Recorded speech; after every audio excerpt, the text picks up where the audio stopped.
હાલો friends, કેમ છો? મજામાં? બસ જો આજે શરદ પૂર્ણિમા છે. શરદ પૂર્ણિમામાં મસ્ત ચાંદો ઉગ્યો તો, પણ અત્યારે કેવું છે કે વાદળ છે, એના લીધે આપણે ચાંદ જોઈ શકતા નથી.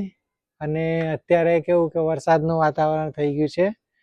બહુ ઠંડુ વાતાવરણ જેવું લાગે છે. આજે કદાચ વરસાદ પડશે. જુઓ, તમે જોઈ શકશો, કદાચ વીજળીના ચમકારા થાય છે, બરાબર.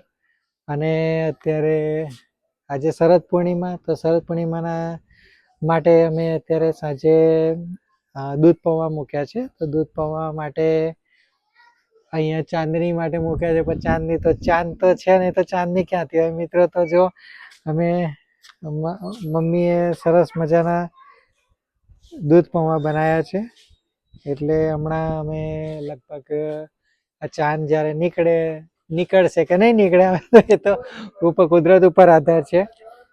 પણ જો નીકળશે તો ખાઈશું, અને નહીં નીકળે તોય ખાઈશું, એવું છે. બરાબર છે દોસ્તો. મને આશા છે કે તમે ધાબા ઉપર હશો અને દૂધ પૌવા બનાવ્યા હશે, તમે ખાતા હશો.